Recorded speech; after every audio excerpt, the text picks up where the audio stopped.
everybody, and welcome to Instant Match Reaction. Everton 1, Leeds 1. We are going to give our reaction on the game. Do get involved in the comments. We want to hear from you. We want to hear what you're going to say after this game. How did you feel? I feel there's plenty to say, and I feel like you will want to say something. Paul, talk to me, mate. How are we?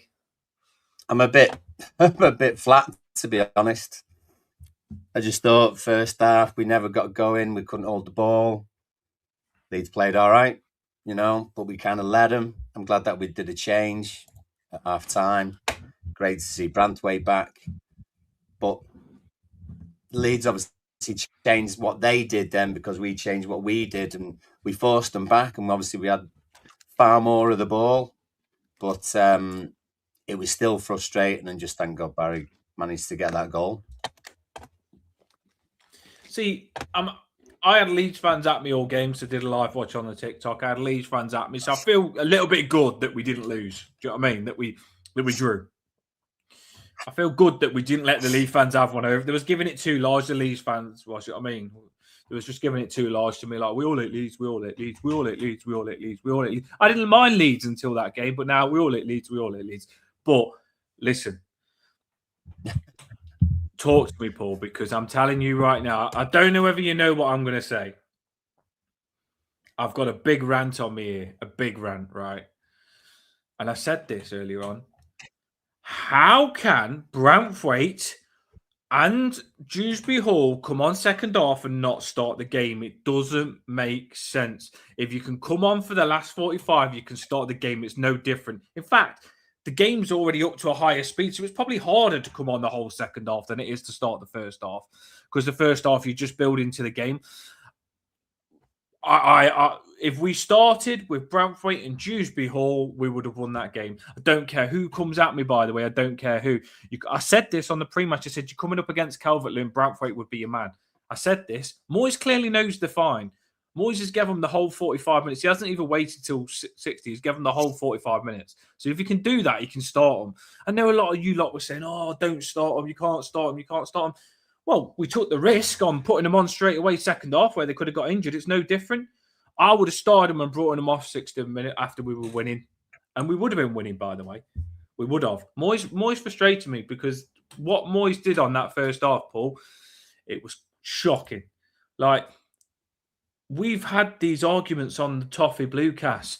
If you are going to press as a team. Don't do it half-hearted.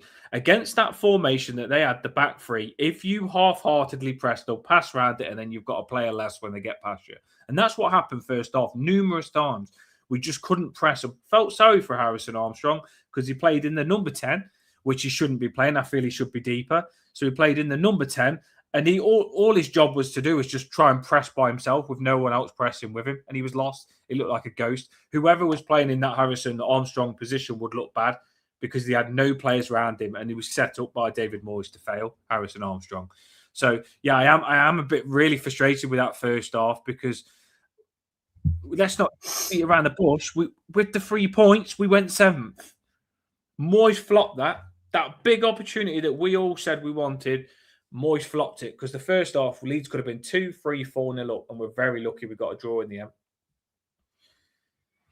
That's how I feel a little bit. If it had gone...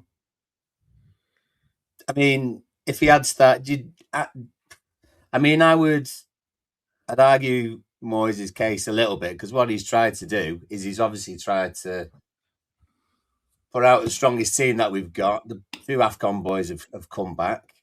Branthwaite, you wouldn't have really have wanted to start Branthwaite and Dewsbury Hall coming back from injury.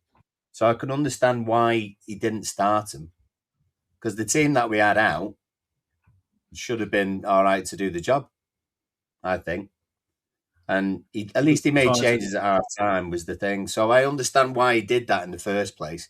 Because if it went pear-shaped, he'd be like, why are you bringing these lads who have just come back from injury? Why are you starting them after so long being out?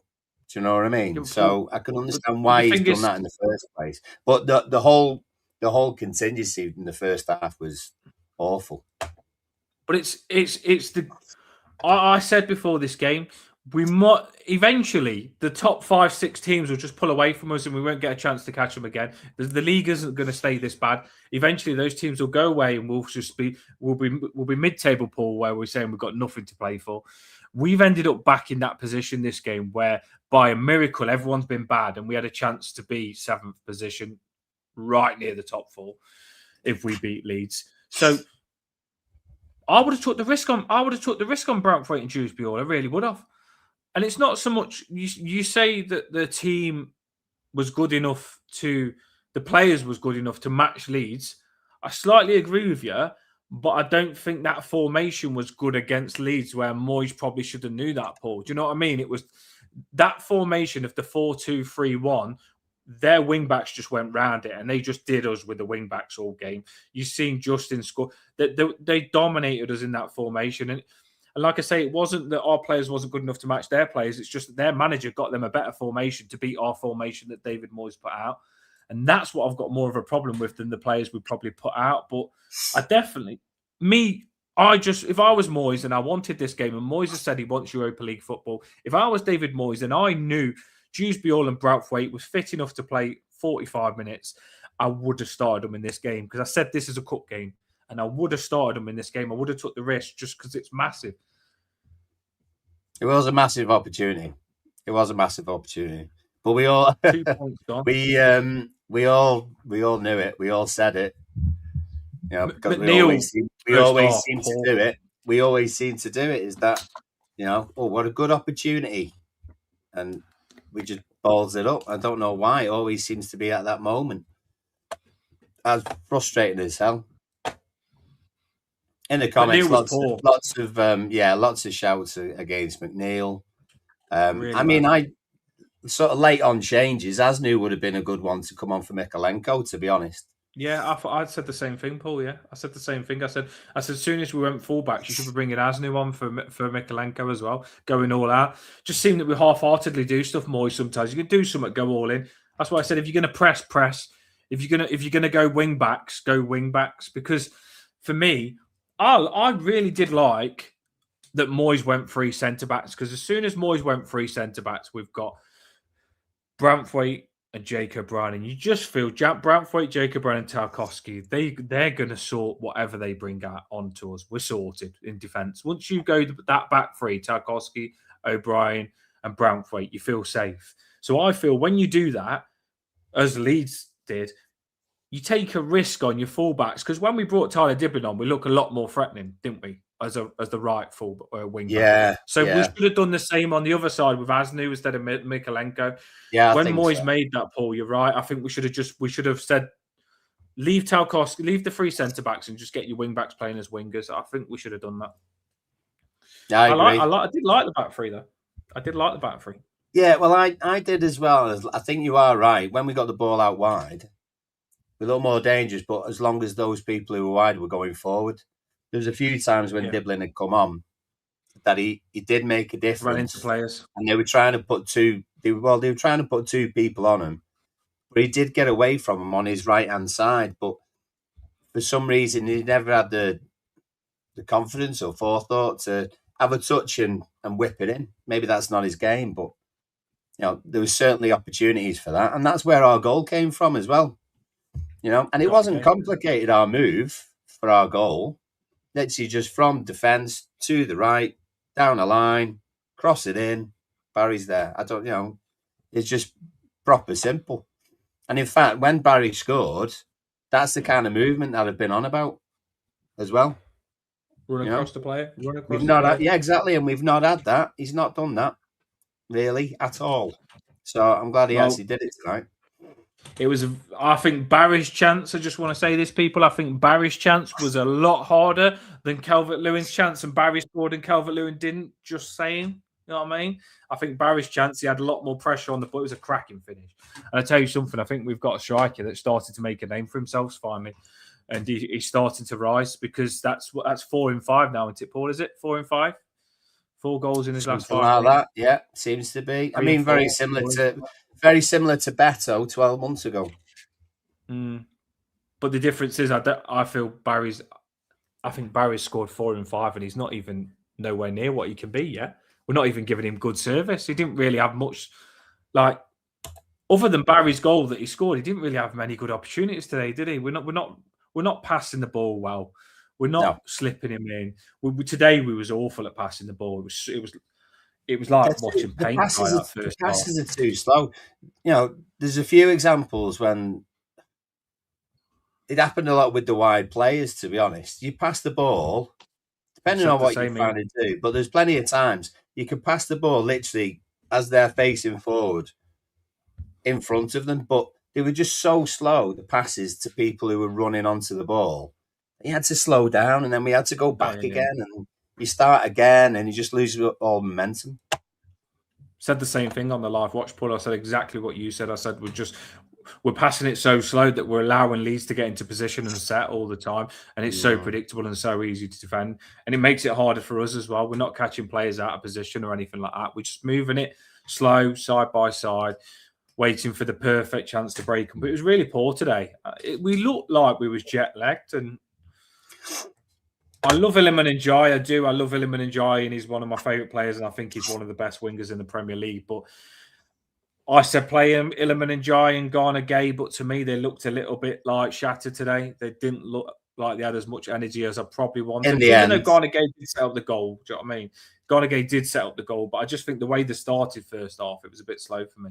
As it was on about 88 minutes or something like that, and it summed up. He had a moment on the left-hand side. And Dye he had an opportunity to sort of try and take a defender on and then move us forward, but he was just too knackered. He gives the ball to Garner Gay, who then plays it to Mikalenko on the left-hand side, but he plays it 5 yards behind him. And that kind of summed up where they are after that competition. They were certainly fit enough to be able to play the game today and played decent, you know. And Dye did have flashes, but didn't look sharp, did they? Do you know what I mean? Like, I think, like, Ndiaye did carry a knock throughout AFCON, and I could see today he was carried. You felt like Ndiaye was scared to get hurt a little bit today, even when they scored their goal. And Ndiaye doesn't normally lose the ball, but he lost the ball when they scored their goal. And it wasn't a free kick. Yeah. Rodon just beat him. And normally Ndiaye get the free kick in that position because you can't tackle him. And the same, Ndiaye had a chance towards the end before we scored our goal where he turned it in and he just turned left and he had a shot, and he normally scores in those positions. So, like you say, Gone Again and Ndiaye, there was okay to play because they always are, but I don't think there was as sharp as they normally are. No. But, you know, I think when all of us saw that lineup and the bench, we loved it. So I don't think there would be much argument about who played. McNeil I was fuming with, Paul, to be fair. I'm not going to lie. I was fuming with McNeil. I know you had him in your squad, but he just... It takes me back to what we used to be, Paul, on the wings, where we just, you know for a fact, when McNeil gets the ball, all he can do is move it and pass it to someone predictable. He's not going to take anyone on. Does he whip a ball in good anymore, McNeil? Please tell me. I don't think any of us do. I don't think any of our lads do. But what I'm saying, Paul, is that if McNeil can't take players on and he can't whip a ball in, what can he do? Yeah. I'm with you. What's he offering? I would take a risk on putting so. And do you know what the worst thing is? McNeil normally he can't cross a ball that well, and he can't take players on. We all know that. Yeah. But normally he puts graft in and he gets back. He did not help Patterson out that much today. I thought he was very slow on tracking back a couple of times. Even when they scored their goal, when Patterson was in the bugger, when they scored their goal, McNeil was nowhere. He wasn't even tracking back. And you think to yourself, like, what did he offer, McNeil? Because we normally play him because he helps the right back out. But today he didn't. Yeah, that McNeil. It's bad getting onto a player, but sometimes if you've got a player that weak, that can be a massive reason on why you lost. And I think McNeil was the wrong decision to play him today. I really do. These were the. We'll go for the. What shall I show you first? These were the stats, if you like, of the game. If you can. Have a little look if you can see it that small. First half was so bad. Like the stats that we must have picked up from that first half must have been so bad. Yeah, well, anyone who is a fan of XG doesn't look good for us. You know, better possession overall in the end, just because it was a better second half. similar shots on target. They had slightly more shots on goal, but we both got in double figures. They had 3 very big chances. But we had the one which we scored. Corner kicks the same. Very much game of 2 halves, but we just didn't do ourselves justice. We only really kicked in properly with the goal, with that move and that goal. Then we had sort of a bit of huffing and puffing, but we didn't really have other proper clear-cut chances apart from Garner Gay in the bar. Maybe Barry's shot outside of the foot. Emma comes in and says SHIT. Nick says unpopular. See, I think Garner Gay is okay. I don't think he's a major problem. I didn't think he had the best game today. And he was a bit here, there, and everywhere. And Nick's saying he thinks he only had 3 good games this season.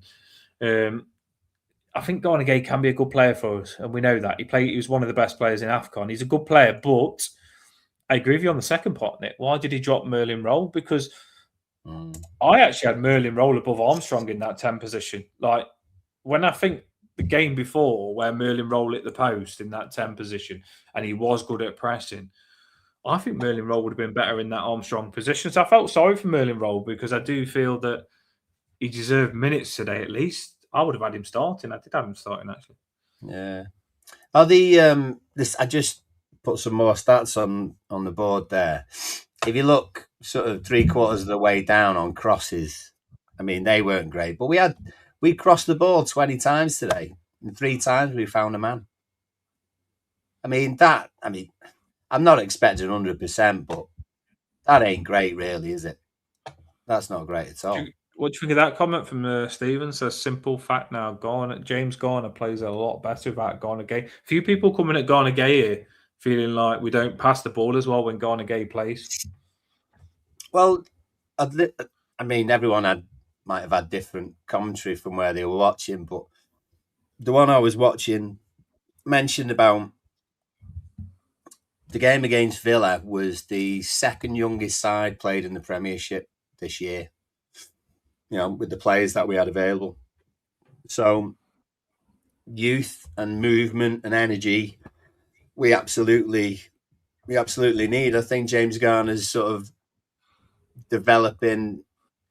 He's not old by any means at all. He's still only very young, but he's playing with the maturity that Garner Gay plays with. So if he has someone else who's got legs next to him and maybe a little bit more attacking, then that could work very well for us.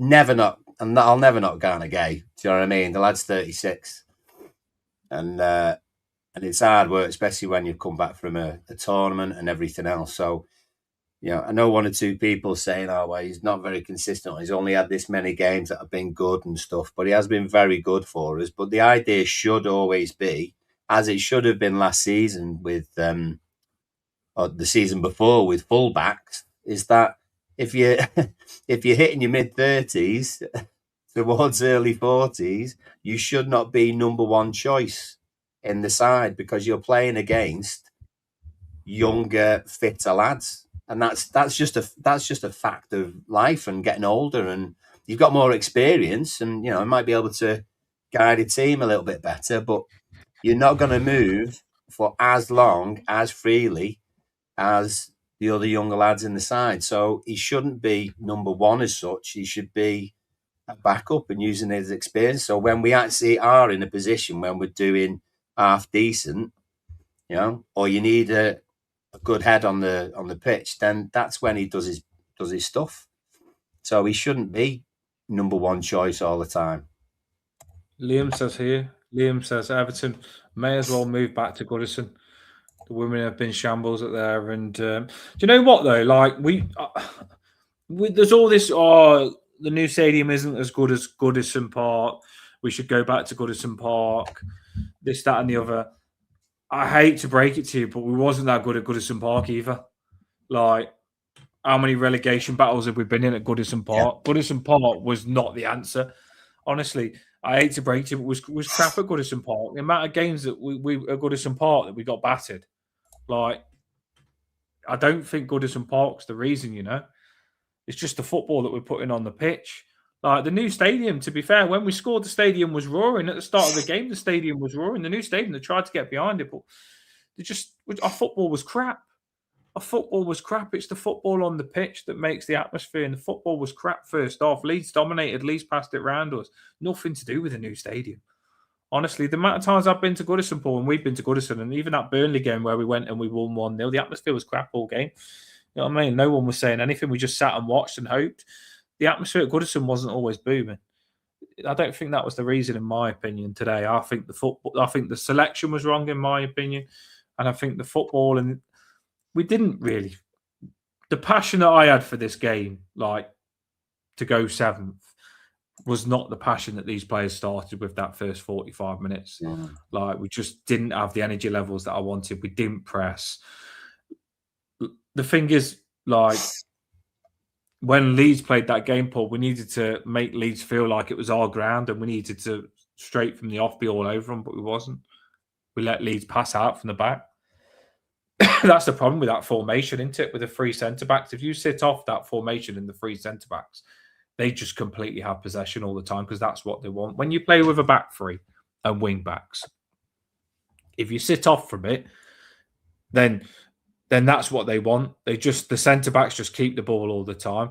If you press it, and we did press it the first half. If you remember, Armstrong turned it over, Paul. He turned one over and he pressed it, and it worked. And those centre-backs with the back three wasn't as comfortable as they looked, but it's just because we're backing off from them.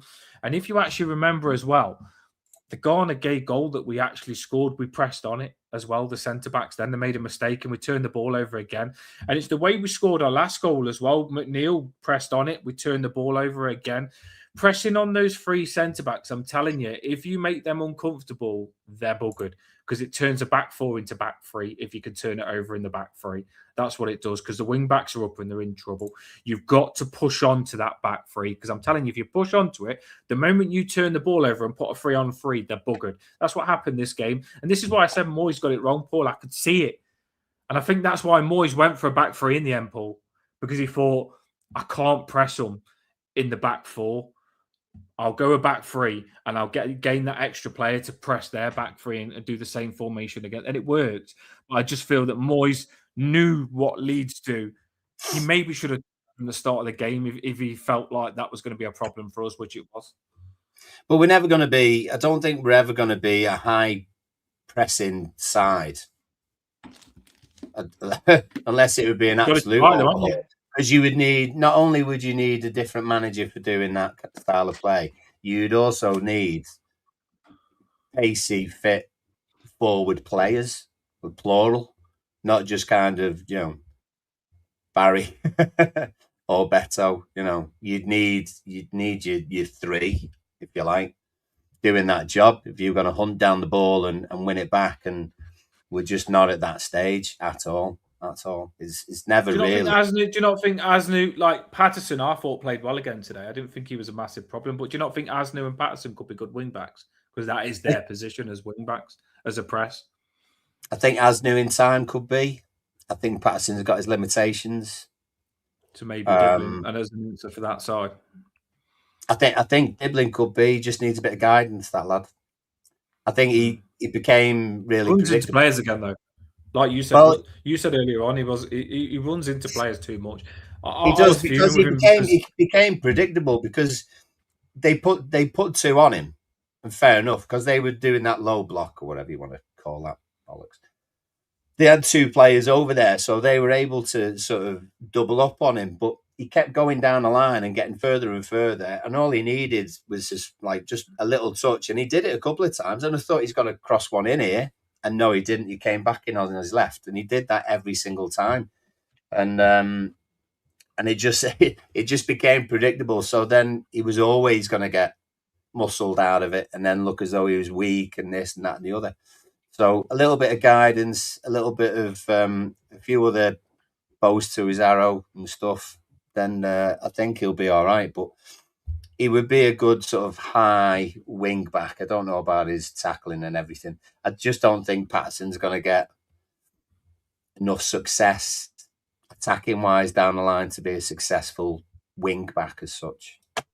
Same with Mikalenko, to be honest with you. I can't see that either. Sometimes when Diblin ran into players, I was just thinking to myself, if you're going to run into players, pass the ball before you run into the players. Like, he had two players, and he could just move it over to the left before he runs into them, but he ran into them and just tried not to lose the ball and lost the ball. A lot of it seemed too methodical as well. You know, it was. I tell you what it looked like at one point. It looked like how Villa played against us. That's what we were like second half in some parts of that. We didn't really have many ideas. And so we'd sort of tempt them forward a little bit, and then we'd do pass and then get it back, and then go across to the other side and then do that. And all just really methodical. There was no kind of taking a chance. Is that fear of failure? They say every bloody show. 50 plus people on, by the way. 50 plus people on. If you can hit that like on the show, we appreciate it. We are getting your comments on. Put your comments in, we'll put it on. 50 plus people on. Get the likes in as well. We've come live after that, and we're a bit frustrated, to be fair. Well, it's interesting because there's a lot of anger about Garner Gay, but it's mad because if Garner Gay's shot went in, which was unlucky, it hit the crossbar right, and it was a good shot by Garner Gay. It was so unlucky. If Garner Gay's shot went in, he had an assist and he had a goal, and we won 2-1, and no one would be moaning about Garner Gay. Well, that's how the difference in football sometimes, isn't it? Everyone would be saying Garner Gay saved us. What a game! He actually single-handedly got us 2 goals. Assist and a goal. It was unlucky. I thought his shot was in. Barry look to be the spot. Was all right as well. Yeah, he's outside of his foot. Yeah, exactly. That's what I was thinking. The keeper sort of made a bit of a meal of it, but Stephen, I think that was the start, Paul, of us getting better. I feel the outside of the foot that just got us going then, and the crowd started going then as well. Yeah, it was just a nice height for the keeper, wasn't it? Really, Stephen's right. You know, sort of looking at Diblin. Is he a winger? Is he a 10? I just don't think you're gonna. What is he? You're maybe not gonna get him in the 10, possibly because Moyes would want someone in the 10 who can also defend, and I'm not sure Diblin can do that. You know, that's why Armstrong would sort of take priority over Diblin. But it'd be interesting. True, all of our wingers probably are 10s when you look at it. You're not wrong. Iliman and Jai, number 10. Probably, McNeil, number 10. Dewsbury or number, well, he ain't a winger, but number 10. We've had Tyler Diblin, probably a number 10. Well, yeah, and chances are we've had number 10s who should have been bloody wingers and all. So it doesn't surprise me, to be fair. Why did Diblin pull that chance back? He probably should have took it. Yeah, I know. If you you know what? If you saw the replay of that from the side. Yes, Diblin, if he got a shot, chances are he would have got blocked by the defender. But there was a space, and Barry was at the far post, or was it Beto at that point? Whoever it was at the far post, there was a gap, and I'm thinking that he's trying to go for that gap. But other than that, I'll just get your foot through it. I was watching the match, Emma, with loads of Leeds fans coming at me saying that we're battering you, ripping me, and then we drew. So I'm just glad that we did draw, but it's funny because Leeds fans was giving me so much stick. All the Leeds fans was coming at me saying, you crap. And then all of a sudden we score and Leeds are in a relegation battle. We're not. So not as bad as you, Leeds. Not as bad as you. You did try and get into me there, but I just, the thing is though, I'm in two things. I think to myself, how much winning that game would have meant to us. We flopped it. I'm really angry.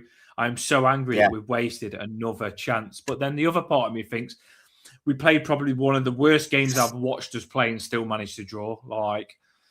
There is that. Do you know what I mean? It could have been worse. Do you know what I mean? We still picked a point out of a game. And it does make us we might see a positive in it later on because we see so many teams that Bournemouth beat. We know who Bournemouth beat.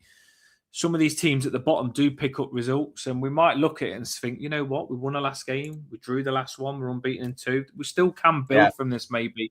I'm trying to not be too negative on it, Paul, because I just feel that we didn't lose a game that we played really bad first half, and let's not beat around the bush. We could have been 2-3-0 if Calvert-Lewin could finish, which we know he can't.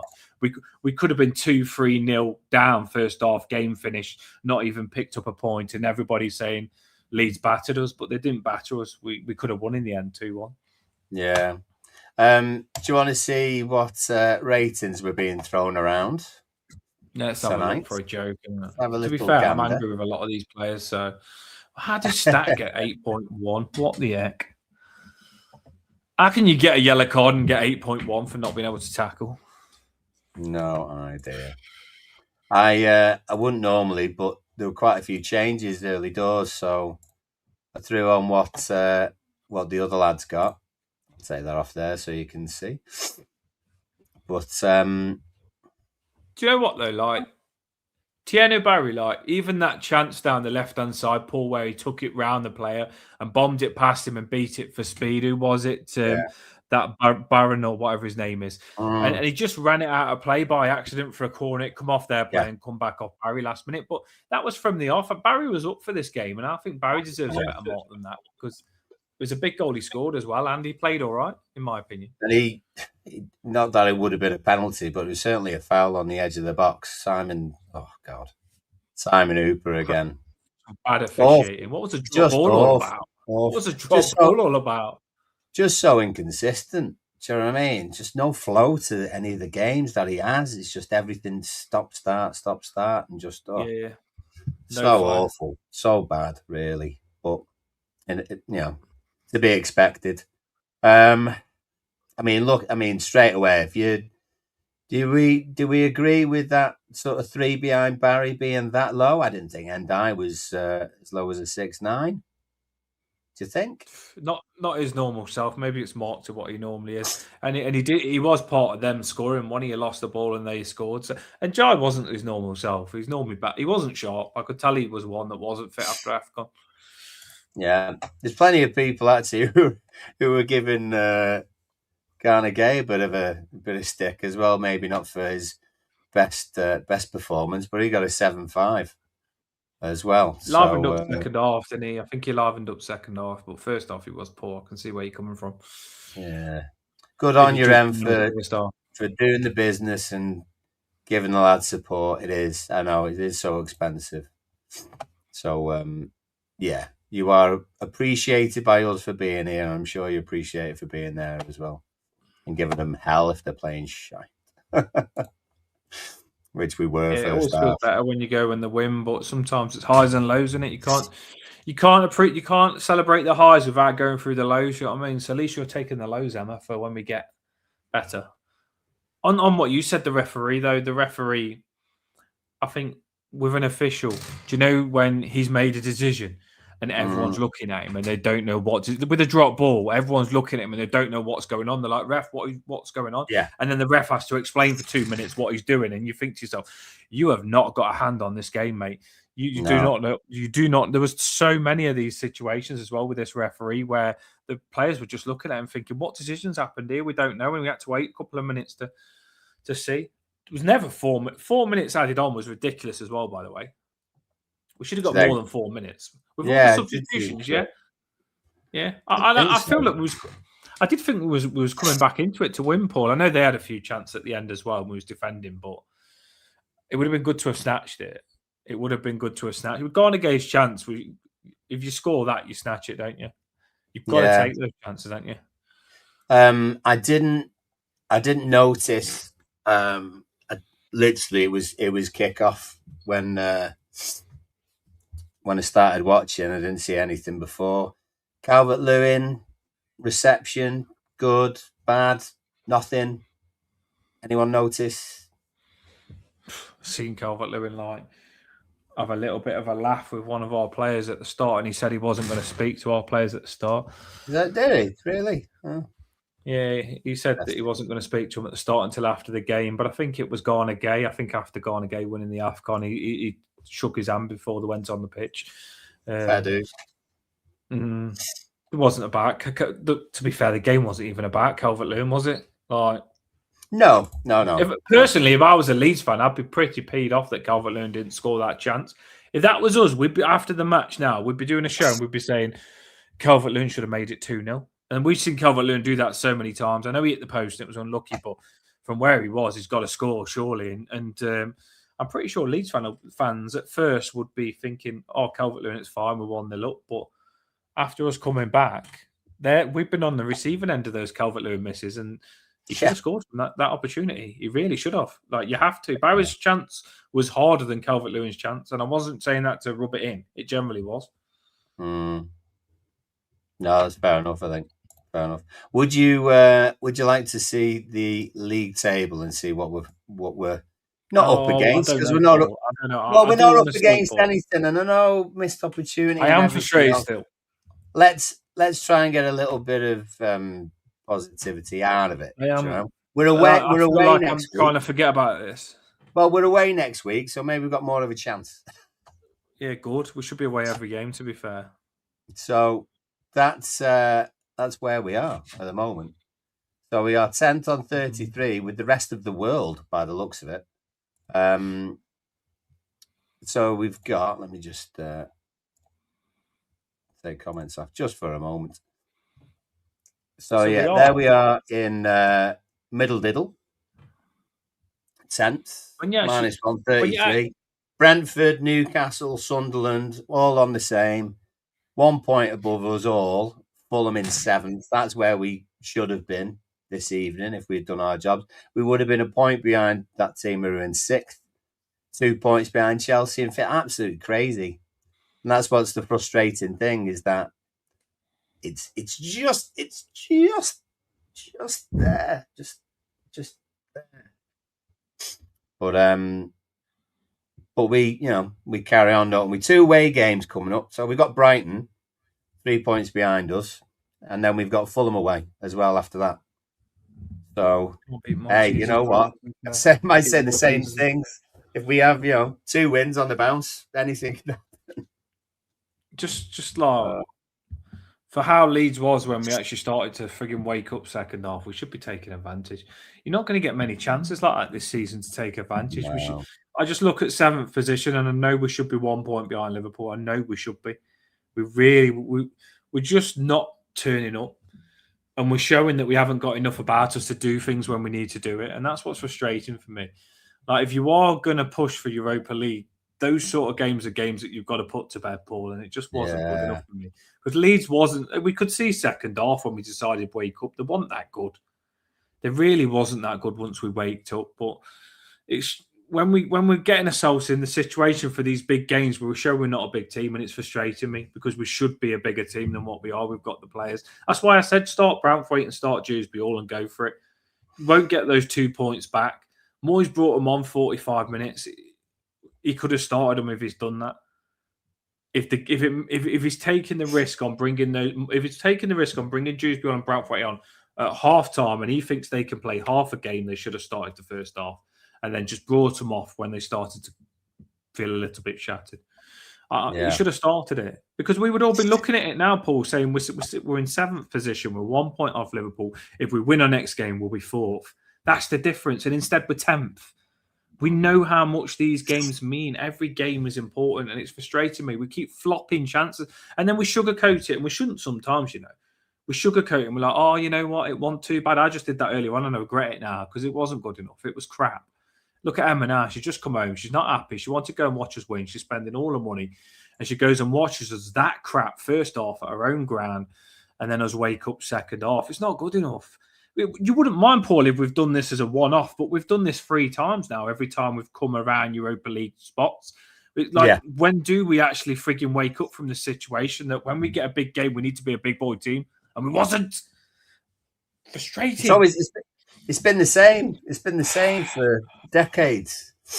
Yeah, it's been the same. We'll see the games that a couple of games that we think that we should win, like playing 3 of the bottom 4 and Brentford. And I honestly just wanting to get 2 wins on the bounce out of that, it would have made a massive difference. But we're smack bang in the middle, and it is better than we've had in the last few years. I'm not saying it's the best that we can get, because it's not. So it is frustrating. Traffic on Queen's Drive, Danny. I feel for you, mate. You know what I mean? We're with you. Don't worry. Just get home safe, mate. I honestly think you could go and take Real Madrid's players, first 11 now, and put them in an Everton kit, and it would turn them Everton. Is it just Everton? Does it wearing that Everton kit put the Everton in you? Like, no matter who you are, if you're the world's best players, you're struck when you wear that Everton kit and you become like Everton cursed. Like, it's always us, isn't it? Like you've just said, it's always been us. But how do you get out of it? Because you change your players. By the way, anyone that moaned at me about Jack Grealish, we missed him like mad today. If we had Jack Grealish today, it would have been a lot better that first half. Missed him like mad, Jack Grealish today. We could not get up the pitch without him that first half. We couldn't. And Jack Grealish is going to be a massive loss. Like some people that moaned on Twitter to me saying, "Oh, when he gets up to the top end of the pitch, he delays on what we're doing." Mate, at least he gets us up the top end of the pitch. That first half, we couldn't even get up at all. Pen back all the time. Jack Grealish, I'm going to miss you, mate. Can't wait till he's back already. Because it felt like we had someone good on the left-hand side, Paul, with Elliman and Jai, but then we had someone crap on the right-hand side. But in football, you need two good players each side, and then you're good on wingers. And yeah, when we've got Jack Grealish, Illiman and Jai, we're good both sides. Yeah, and that's the thing you're saying about us missing Grealish. We're not just missing Jack because of what Jack can do. Is the fact that Jack can free up other people to be in other places to go and do what they do best. You know, so Armstrong would have been more effective. Then someone has to move over, and someone does this, and someone does that. And if we had absolutely everyone, and then we had our best side, I'm not saying everyone would even agree what our best side is. There's a show. What's the problem? If we had our full team, if we had an absolute full squad, no injuries, no suspensions, everyone was tip top, top of their game, what would your 11 be? I don't think we'd all agree, but I think when you lose someone who's so influential in one position, then when they're not there and you have to replace them by moving someone from somewhere else, then it's just not as effective.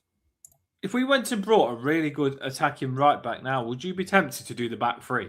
Because we've got Asnu and we've got Mikalenko. Some people don't rate Mikalenko, but I think he always does get the tackles and get stuck in, bless him. But if we went and spent our money now on like a really good right wing fullback that's decent, because I just, when we had Tarkowski, Branthwaite and Jake O'Brien, I like it, I do like it. I know you said Moyes might not play it, but he did play it. And maybe it shows that he is capable of playing it. He showed it second half. If he needs to do it, he will do it. And if it works, he'll do it. I think Moyes used to be always, when we had him first time round, back four always. But yeah, West Ham, we did see him go back three sometimes. So maybe Moyes, if Branthwaite is back in, he might slip him in that way, Paul. What do you think? How does Branthwaite come back in? That's my main question. You know what I mean? Because he's too good to not play. Once Branthwaite come in, then you felt like you had a Rolls Royce in your defence and it felt better. And you felt like it was okay. His first choice. His first choice. 100%. Simple as. His first choice alongside either Tarkowski, which will still be the case, and then O'Brien after that, and then Keane after that. I think that's what was always meant to be the way. Moyes switching it after, he would never have done that back in the day. So like we've had a chat about it, and we've said on the show a few times, and I've said that Moyes is a better manager now than he was before, because I think he's a little bit wiser. He's still stubborn, but all managers are. Yeah, but maybe he's just got a few more ideas about what to do when things aren't quite going right. I mean, it's whether you agree with what he changed to and then how it worked in hindsight and everything else. That was a plan B. And we always just always remember people saying, we haven't got a plan B. We haven't got a plan B. We'll make plan A really good first. If it doesn't work, then okay, what would you do next? And he did try something else, and we got a draw out of it. And the second half was far better than the first, because it couldn't have been much bloody worse, to be fair. But at least he's in a position and an experience level where he can do those things, and he did it today. So, we're still on that journey. It's not going to be boom straight away, And I know you hate me saying this, because you would have us Champions League absolutely right now. And if it happened, everyone would be chuffed, and I'd be one of them. But I absolutely don't expect us to fly into your flying colours. You know, if we do get it, we scrape it. And in some ways, because it always happens. Because when it comes to like Conference League or something, there'll be some Everton fans will be saying, "Oh, I'd rather we didn't qualify, so we can get ready for the next season." We need So it. on and so We on. need There's it. no guarantee. So we keep We doing what need we're doing. We are getting better. We're far better than we were 12 months ago. Absolutely, in all respects. All respects. Where we are, who the boss is, who the owners are, who the players are. So it's certainly going in a positive direction. It's just we're still annoyed in the fact that teams that we I should be hate it. beating this season, we're not beating. We didn't beat Burnley. We didn't beat Wolves. We haven't beat Leeds. Exactly. It's, And they're the frustrating parts when you see, and someone said it before, said it's hard to take when you're sort of around or getting. There you go. Rod said it. Below Brentford, Fulham, and Newcastle. Well, it's hard to take, and I get that. It's like when Leicester won the league 10 years ago. Everyone was like, "Well, we could have done that." It doesn't quite work like that. So the we thing is, are though, doing like I we are don't doing even. a decent job. We're just frustrated at the moment. The thing is, though, like with the way the season's going, we are throwing away a golden opportunity away this season. I know some people will say, like, from where we come from, I don't go to that bar because that bar from where we was is not my bar. I don't want to be a relegation team. Our bar's a lot higher than that. And in all fairness, the players that we've signed now, we've got a good football team. So our bar should never be to improve on what we was the seasons before because we were shocking.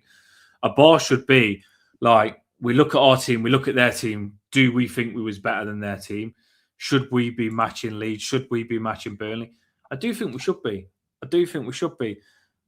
If we come up against these games, Paul, now Leeds, and I felt we played the best we could play, and Leeds was better than us, fair enough. Put my hands up, but the way that we're massively underperforming in these games is what's frustrating. We're not turning up in these big games, and we're playing 60-70% massively below par. And why should we accept that? Do you know what I mean? It's not good enough. Moyes was fuming. And although I do think Moyes put out a bad team, and it was massively part of his fault with the way we started because it just wasn't right, and he should have changed it straight away. I do think that Moyes, what he set up first off, they didn't do what he wanted to do as well. Like I think the players let him down as well. I think Moyes didn't know Mitterley would play that poor as well. I think that the bit that we, like I say, we get frustrated at is that we don't get the results that we want against the teams we feel as though we should beat. If we play, say we went Newcastle away or something, and we wouldn't be like 90% expect us to win. Do you know what I mean? But we play Wolves or we play Burnley, then a high majority would say, yeah, I expect 3 points.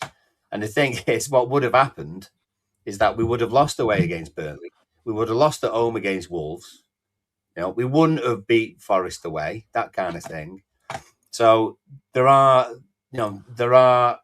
step ups that we've done. There are improvements we've done. Yeah, we're just random though. We're just proper Everton. They are, but that's us all over, though, isn't it? Yeah, it's That's just I'm bored of it though. I'm bored of it. Like I'm not bored of it because that's how we're freaking born and bred being an Everton fan. Bloody, like it's Everton, isn't it? Like we'll play against a good team and we'll turn up. Like Aston Villa unbeaten in 10 or 11 at home, we freaking beat them. Then we play against a team that you think you can beat, and then we lose against them or draw against them. Which it's just boring. Yeah. Like change it. Don't be Everton. Get the Everton out of here. Can there be a new philosophy that we are? So do you know where we just say, "Oh, that's Everton. That's an Everton thing to do." Oh, is that going to be us forever, or are we going to actually get out of this Everton curse that we've got of always ending up being Everton? Every team goes through some sort of stage. Thankfully, we're going through our stages in the top league where we've stayed. We're doing it now in a new stadium, which we're trying to, bed into everybody. Someone in the comments had mentioned earlier on Leeds look like the home team. Yeah, because it's a nice new stadium to go to. It's almost there's no cauldron to it yet. It's not got that tag yet, and we're not helping because we're not getting the results either. So that comes over They time. look like the home team, Paul, because we were crap first half and let them pass Well, easy. That's the main reason. That's honestly, that's the reason. That first half, we just let Leeds have complete possession, and we just looked crap, and we looked like we're struggling with them. Was pen back, and we could have got battered the first half. And Leeds did look like straight away. But I'm not being funny. If we're at home and we let teams dominate us and scared and sit back and don't even try and get possession, then we are going to look like the team. The away team is going to look like the away home team all the time. It's got to change, but I don't know how. Like, how do we change that? How do we like? Well, how do we make our home ground home by our performances on the pitch? Because I don't think it. I do think the atmosphere isn't completely right at home, but I think that we're not playing good enough at home for us to feel like the home team. No, we're not. We're not. In the I'm going to go old school on you now. In the 80s, when Howard Kendall came back, I wasn't born then. Well, I was only just, so don't give me too much credit. But 89, I was born in the 80s actually. 89. When Howard Kendall had left Everton, he'd gone off and played at Birmingham and wherever, and eventually came back playing manager early 80s, and he was proper under pressure. And the first, he did a few signings early doors. I think he signed about 5 or 6 players, and the only one really that sort of took hold was Neville Southall out of from Bury.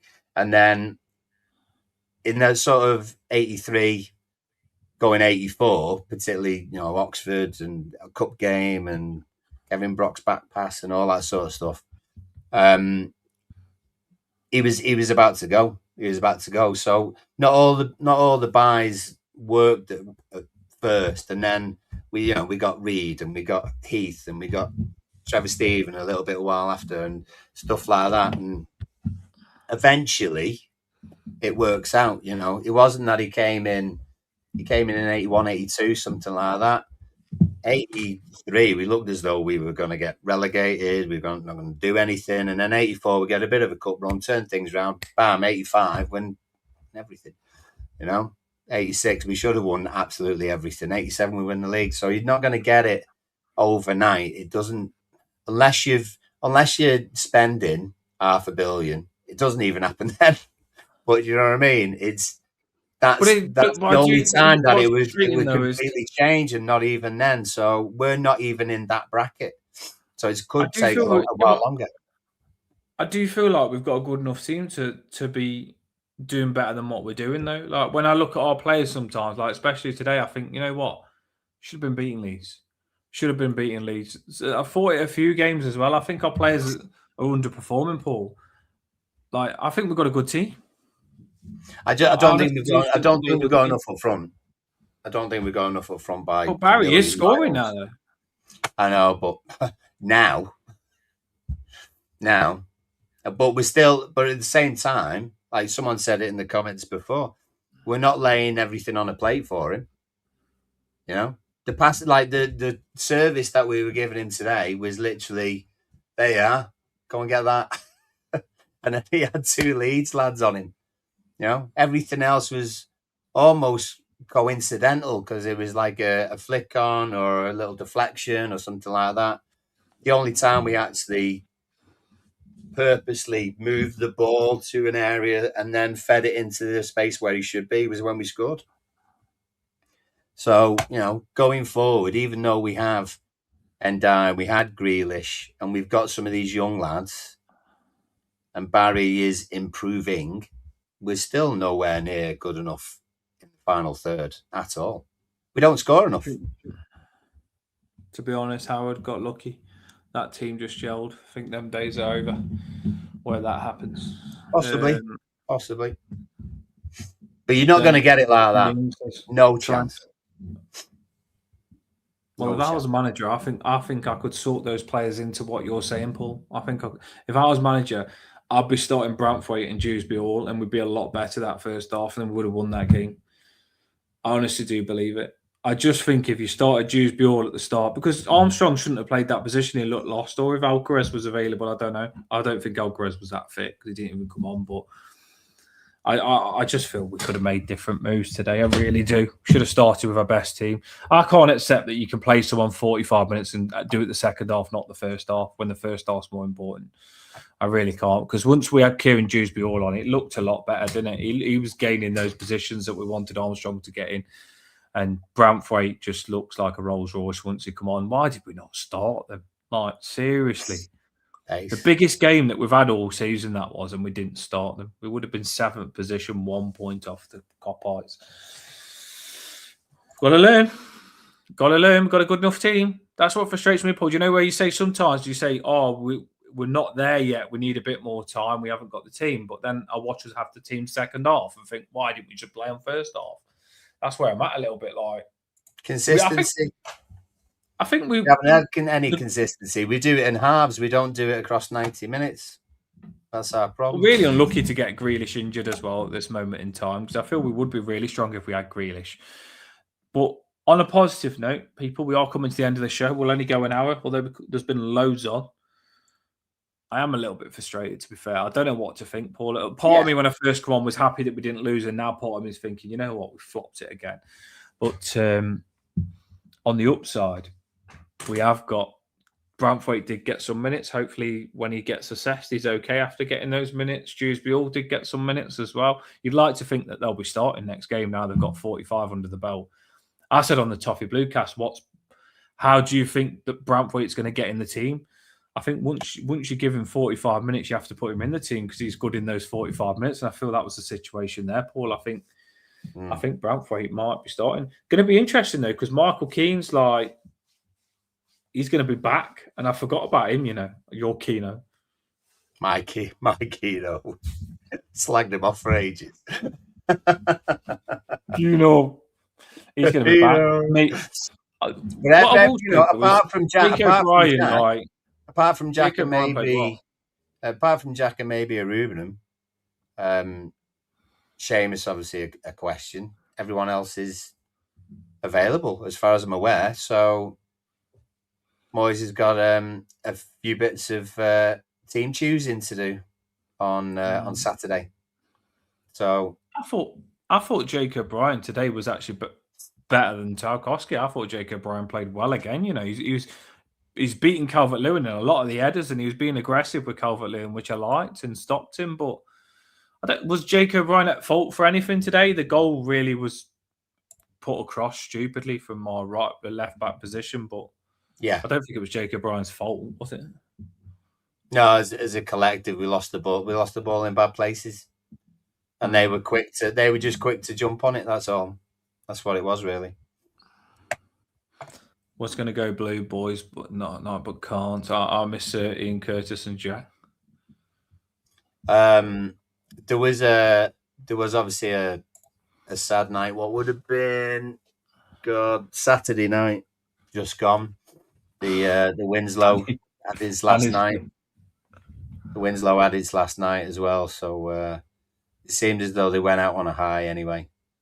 Lots of pictures of ex-players and stuff there, and just jam-packed. So good luck to everyone at the Winslow, and whatever you do moving forward, best of luck, and it'll be sad.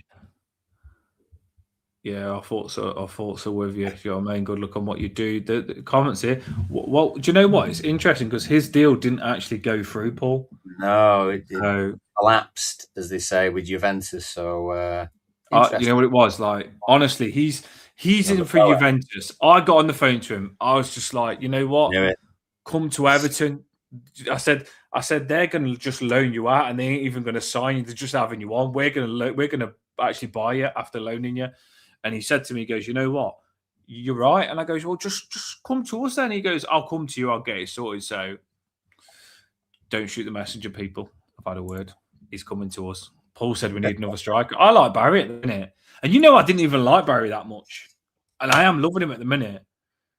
Like, do you know what? Like, I've got all those Leeds fans giving me stick on the live watch, like giving me so much grief and people are saying, "Oh, what's the score?" And the Leeds fans are going, "Oh, you're crap, we're battering you, we're going to win 5-1 or 5-0." The Leeds fans are all saying this to me, and then all of a sudden, I'm getting so much stick. I feel like I'm in a big hole.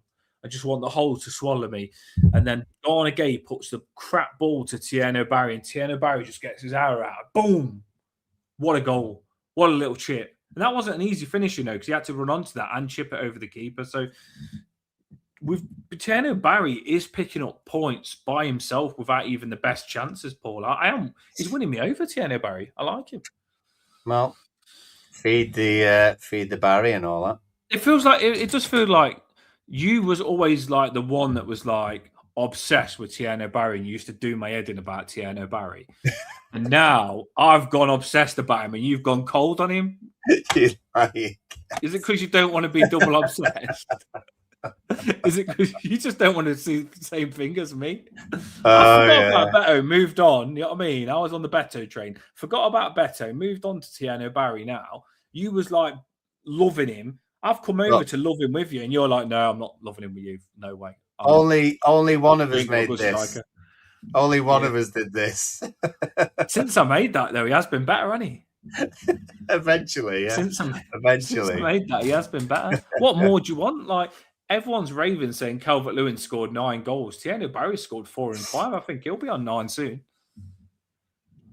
Give it time. 4 and 5 is good, isn't it? I'm not doing another Beto bet though. See, you're rolling your eyes, saying maybe. What has Tieno Barry done to you now? You don't. He's scoring, and you're not even happy. Give him time. Oh well, we're frustrated, but he's improving. He's improving. Why? What's he doing? What's he doing? That's still like. You're being very strict with Tieno Barry now. I think he's got to bulk up a bit. To be honest, I think he's got to get on the weights, get a bit swole. When he went down and looked like he dislocated his shoulder again, that's where you got angry on it. Yeah. Oh, every game, mate. Oh my God! Paul's like, I can see something tick, Paul, and now I'm getting to the bottom of it. I feel like we're doing a counselling session here, like getting to the problem, getting to the root. And Tieno Barry went down like an absolute wimp and nearly dislocated his shoulder a couple of games ago, and now Tieno Barry's gone down now again, and he looks like he's going to come off. And Paul's like, oh my God, not another Richarlison. Oh my bloody God. And that's what's done you, hey, in it. Don't take the Lord's name in vain. Yeah, I know. I take Richarlison back, to be fair. But yeah, he should be stronger. There's hope, Dan. But yeah, don't get too excited. But you get too excited, sorry. That shoulder worried me every game. So he will forever be known as Barry Ireland. So is it just me that's getting excited about Barry then, and everyone's like, not anymore? Always maybe on me own, Well, maybe we just apprehensive. I am that guy that's on the left, and everybody's on the right hand side, and I step on the right hand side, and everyone steps left. That's me. That's you all over. But don't change that. Never change that. Yeah. Don't worry about that. Can Leeds really give it large sitting 16th? Well, you should have seen me go mad. If I get the video on my TikTok, you should see it. It's mad. I went absolutely mad when Barry scored. I went too crazy, to be fair. But that's what we do. Right, people, it is the end of the show. 1 hour and 4 minutes. We've had loads on. We are getting more views on the shows, but I still feel like we could get more. I want to match a lot of the channels that are getting a lot of views. So where we're pushing to get 1,000 views, I want us to be getting 2,000-3,000 views and 100 likes after every show. I think we can get to that. We're getting about 40-50 likes after every show now. The pre-matches are getting better, but I do want all of you to help us push this show out, because if me and Paul are promoting it, we need you as well. Like, say me and Paul do it, and then another 30 people do it with us, push the Toffee Bluecast out. That makes it like a lot bigger push. So do help us. After this, comment after saying McNeil's crap, and you'll win a prize. No, I'm only joking.